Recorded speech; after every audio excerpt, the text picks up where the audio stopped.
Okey, hari ini kita akan belajar tentang reaction of alkene.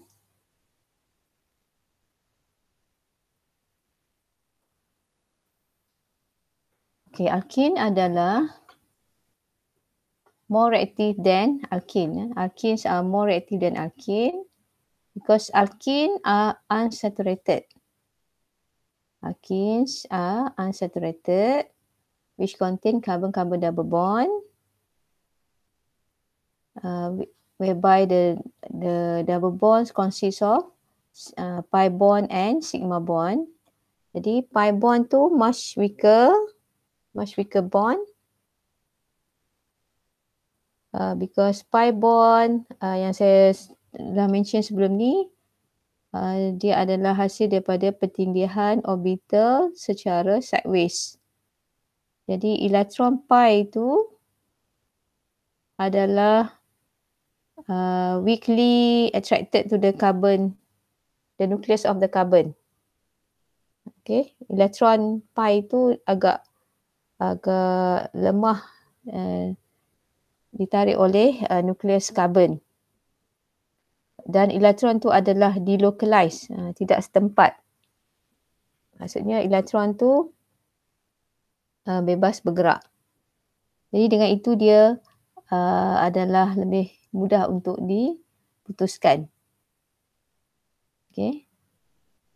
Sekali lagi ya, sebabnya pi bond itu ikatannya lemah adalah disebabkan oleh, saya sudah mention sebelum ni, yang di mana pertindihan orbital dalam pembentukan pi bond tu adalah secara sideways. Dengan ini menjadikan electrons itu adalah agak lemah terikat dengan nucleus of the atom of the carbon. Jadi dan elektron itu adalah delocalized. Jadi lebih kepada point dia di sini adalah pi bond itu adalah bond yang lemah dan elektronnya adalah delocalized. Jadi ini menjadikan ianya adalah lebih mudah untuk diputuskan. Jadi carbon-carbon double bond is a site of high electron density.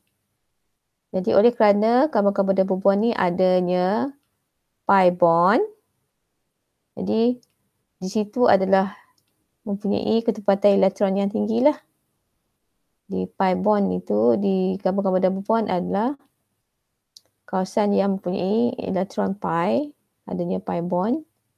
Jadi disebabkan oleh adanya pi bond di situ, ini menjadikan ia merupakan kawasan yang mempunyai ketepatan elektron yang lebih tinggi ataupun nucleophilic site. Ia merupakan suatu nucleophile lah. Dengan itu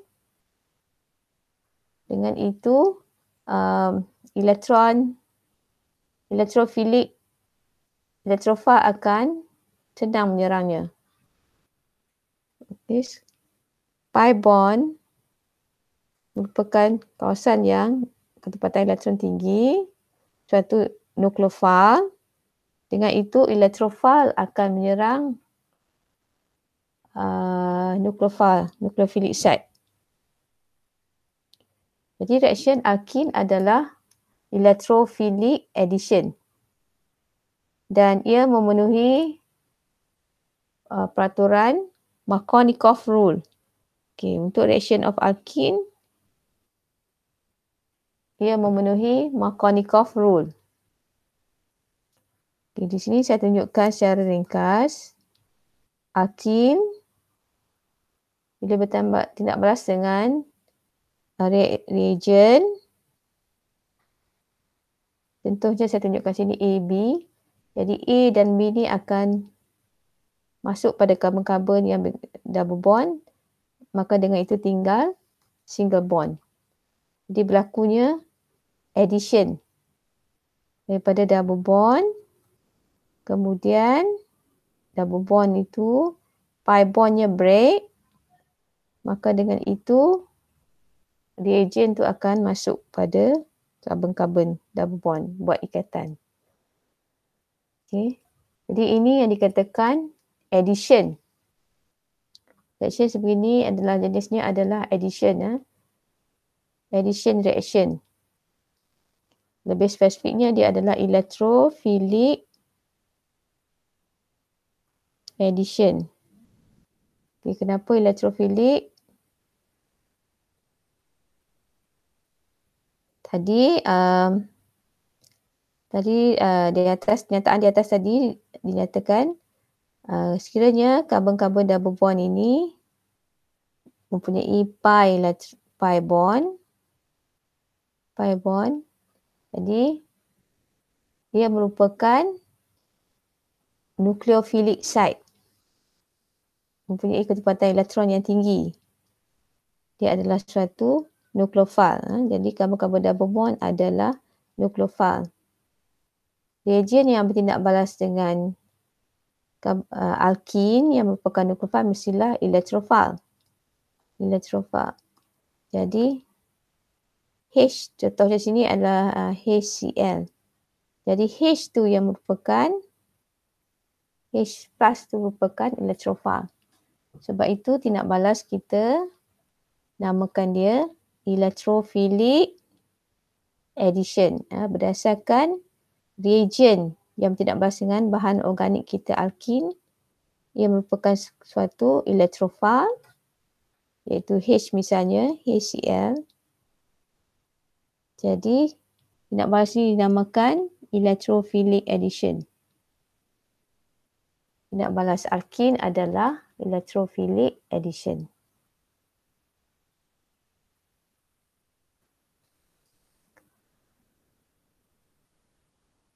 Okay. Seterusnya, dalam tindak balas alkin, kamu kena ingat ya, peraturan yang harus diikut untuk tindak balas alkin adalah peraturan Markovnikov rule. Kalau preparation, Zaitsev. Reaction, Markovnikov. Okay. Apa itu Markovnikov rule? Markovnikov rule states that in an electrophilic addition to an alkene, the more positive reagent, for example H ion, add to the double bonded carbon that has the greater number of hydrogen already bonded to it. Cara macam inilah Okay, tindak balas reaction of alkene, electrophile itu akan ditambah pada karbon-karbon double bond. Antara dua karbon-karbon double bond, karbon mana satu yang dia akan tambah pada karbon yang merupakan karbon double bond yang lebih banyak hidrogen. Jadi kamu cari karbon-karbon double bond. Yang mana yang karbon-karbon double bond doubly bonded carbon. Bila nak tambah dekat karbon-karbon double bond, cari karbon mana lagi banyak hidrogen. Jadi electrophile akan ditambah pada karbon yang lagi banyak hidrogen. Markovnikov rule says that in an electrophilic addition to an alkene, the more positive reagent, iaitu suatu electrophile,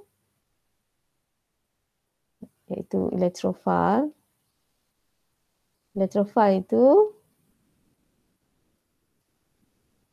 adds to the double bonded carbon that has greater number of hydrogen. Electrophile akan ditambah pada karbon-karbon double bond yang lebih banyak hidrogen. Okey. Itu sekiranya reagen yang ditambah tu adalah yang sama. Kita tengok contoh ni, contoh lain. Okey, reaction yang pertama adalah reaction alkene with hydrogen in the presence of catalyst. Okey, hydrogen gas. Bila kita tambahkan pada alkene,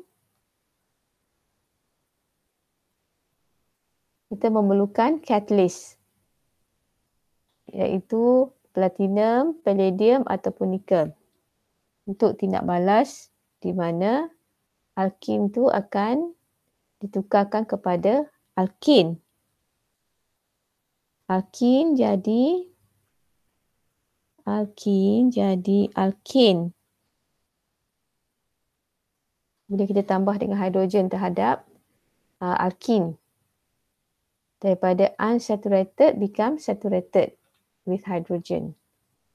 Okey, jadi untuk buat ini tindak balas ini dipanggil hydrogenation lah. Hydrogenation. Tindak balas penambahan hidrogen. Hidrogen gas. Mesti adanya catalyst. Sama ada platinum, palladium atau nikel. Tapi nikel agak perlahan. Jadi penggunaan nikel selalunya pada suhu yang tinggi dan temperature yang tinggi. Pada suhu dan pressure yang lebih tinggi. Okey, jadi di sini daripada alkin convert kepada alkane. Saturated. Daripada unsaturated converted to saturated product. Unsaturated reactant converted to saturated product. Okay. Daripada alkin tukar kepada alkane. 1 mole of alkene with 1 carbon-carbon double bond requires 1 mole of hydrogen. Okay. Maksudnya untuk satu carbon-carbon double bond perlu 1 mole hydrogen. Untuk 1 mole alkene perlu 1 mole hydrogen. Okay, kalau kita nak tukarkan lebih banyak carbon-carbon double bond, misalnya 2 carbon-carbon double bond tu ditukarkan kepada single bond saturated, jadi kita memerlukan 2 mole of alkene untuk 2 mole of hydrogen. Okay, misalnya di sini contoh yang di sini carbon double bond ni ada 2. Jadi cuba try to balancekan berapa hidrogen yang diperlukan. Okay, satu carbon-carbon double bond memerlukan 2 atau 1 mole 1 hidrogen molekul. Kiranya carbon-carbon double bond tu ada 2, memerlukan 2 mole hidrogen molekul. Jadi di sini saya tunjukkan nikel. Kalau nak guna nikel dia kena suhu yang lebih tinggi. Jadi di mana yang ada double bond, di situ kita akan tambahkan hidrogen. So menukar daripada double bond kepada single bond. Okey, jadi di sini structure-nya ni menjadi CH3 lah. CH3, CH tambah H. Semuanya jadi saturated. Boleh faham ke? Okey, maksudnya di sini kalau saya lukiskan ni, isi ada H, ada double bond, ada gelang. Tak apalah ni saya buat macam mana, mungkin tak sama dengan yang diberi tu. Yang penting di sini kamu faham. Okay, di sini dia ada 2 carbon-carbon double bond. Jadi satu carbon-carbon double bond memerlukan 1 molekul hidrogen. Di sini kita memerlukan 2 molekul hidrogen. 2. Sebab memerlukan 4 hidrogen atom. Pada kedua-dua carbon-carbon double bond.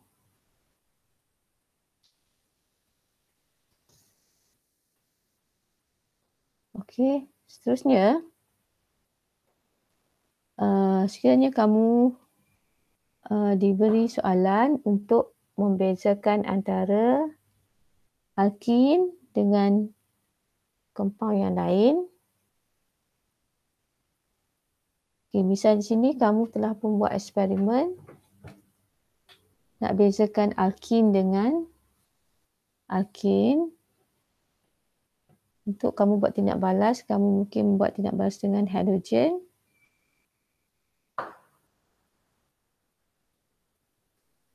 Kemudian kamu just observe sama ada berlaku perubahan at room temperature.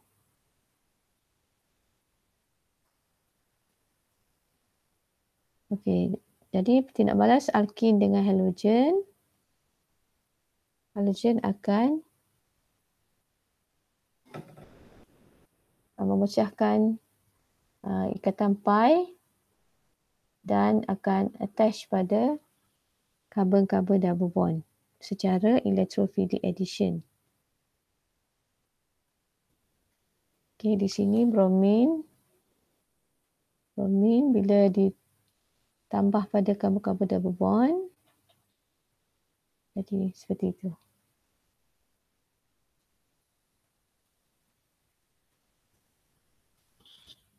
Jadi bromin test ini adalah unsaturation test. Maksudnya test yang digunakan untuk melihat multiple bond.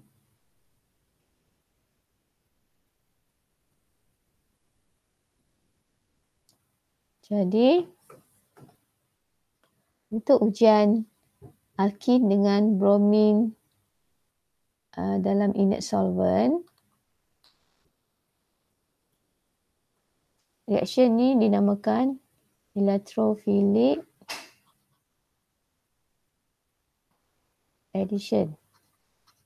Reaction of alkin, electrophilic addition. Jadi halogen itu akan ditempatkan pada kedua-dua karbon-karbon double bond. Okey, sekiranya tindak balas itu positif, pematiannya adalah reddish brown,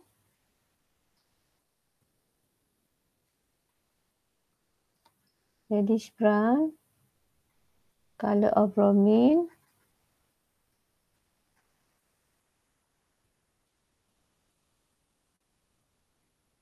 decolorized.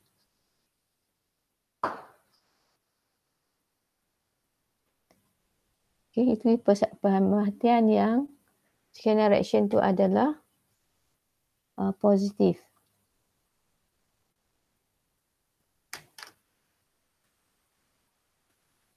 Jadi bromin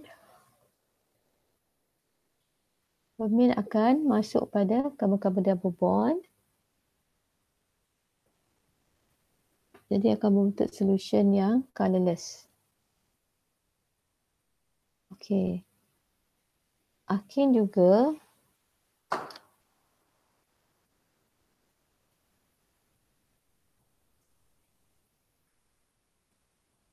okey, kita berhenti situ, saya sudah mengantuk.